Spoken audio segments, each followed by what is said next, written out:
Alright, so this is going to be a 5,000 mile review of the 2015 Suzuki Gladius.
The first topic we can go over will be the looks of the bike.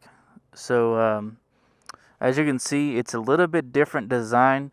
I believe Suzuki wanted to go with just like the first gen SV650, how you have a lot of wavy body lines and stuff like that.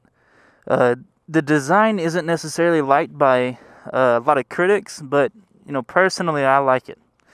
Um, you know, I guess it kind of in a way it fits my personality. So I love those angular style body panels and stuff like that. But I don't know, there's something hits home with this one for me. But as you can see, the type of single style headlight looks kind of bubbly, almost bug like in a way. Of course, right now I'm doing some different things with the exhaust, so I have the actual muffler that goes on the side of the rear set off right now.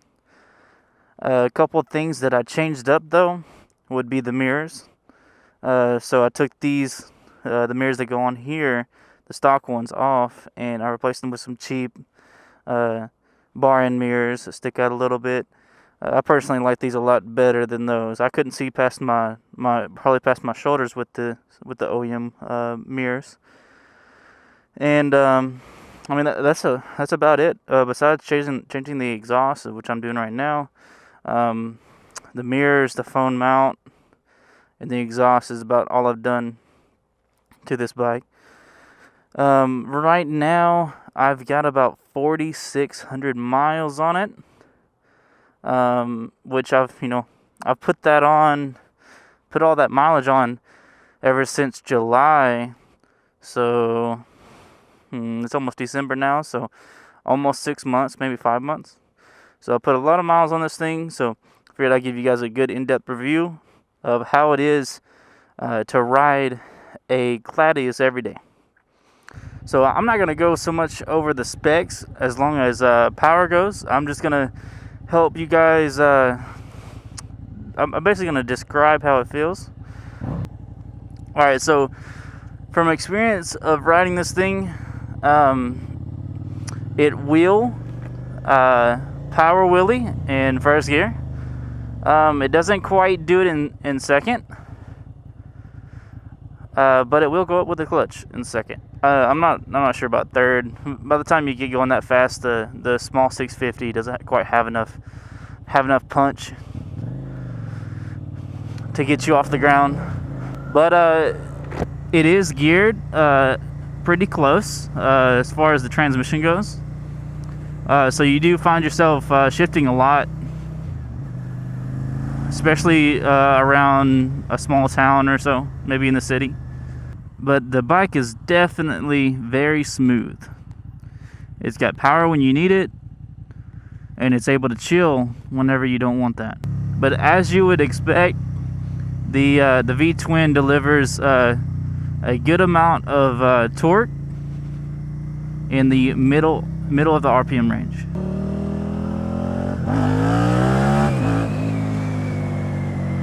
So that was in first gear, and the front end definitely gets light whenever you give it a little kick.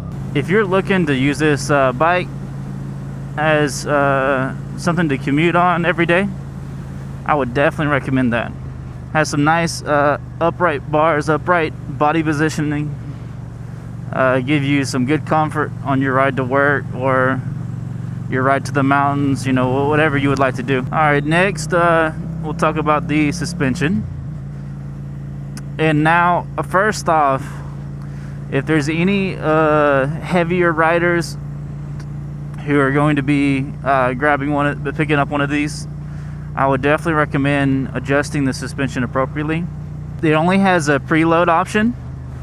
The guy decided to wave at me. I'll wave at him too. But I would definitely suggest, I mean, if you know how to do it, you can do it yourself. It's very easy. But adjusting the preload, and right now, I like a stiff suspension, especially when I go up to the mountains. So I've got the preload all the way up on the third bar, I believe, which is maxed out on the preload on this thing. Which, again, I am a heavy rider, so it works, you know, best of both worlds for me. But as far as suspension performance in the mountains, I haven't had any issues as far as traction-wise. This thing, you can get it, you know, as far over as you want. You can scrape the pegs while you're going through turns. You're not going to lose any grip. Of course, as long as you don't snatch the throttle, you should be good. But yeah, so turn in, I would advise getting preload on the suspension check whenever you get it. If you're a heavier rider, or even if you're like a normal size American rider, you may want to get the suspension just a little bit. Alright, so next up is going to be comfort. Now, my daily commute is Athens, on the east side of Athens, to Oakwood, Georgia, which is about 55 minutes in the morning. If there's not too much traffic, it can be a little bit more, it can be a little bit less. But that's an hour commute on mostly highway, which is, you know, going around 70 miles an hour. I've had naked bikes. My previous, except for one, my previous bikes have all been naked. So I'm already used to the excessive wind, especially around your chest area, pushing you back. I'm already used to all that. But you know, I have no issues with stability on the highway. Yeah, there's a lot of wind, but it's not really an issue. The suspension is nice and soft, especially for the daily rider. So you go over bumps, you're not going to tear up your ass or your back. You're going to be good. As far as riding it everyday use, over the 5 months that I've owned it, I say, you know, it's a bare bones. It's a bare bones bike. It has all the information that you need. Gear indicator, nice big open speedometer, and what I love the most is the classic style RPM gauge. It's not the digital type, which frankly I don't like at all. But I mean, overall, it's a really nice bike. Would I recommend this as the very first bike? Personally, No. But it's not because it's not easy to ride. Yes, this would be good for the first time rider, but I personally don't recommend getting a brand new bike as your first, simply because usually your first bike is, I mean, you're learning on it, so eventually you're gonna drop it. You get something brand new and you end up dropping it, I mean, it just hurts your heart. It really does. So I always recommend getting something used for about $1,500, $2,000. Not, you know, not financing a bike, you know, just get something that you've already got value in it. That way, if something does happen, it's not going to hurt you as bad. But yeah, that is my small personal review of the 2015 Suzuki Gladius. I hope you like it. If you do like it and you like my previous videos, go ahead and hit that like button. If you feel so inclined, hit that subscribe. All the support is definitely appreciated. I'll see you guys in the next video. Rubber side down. Peace out.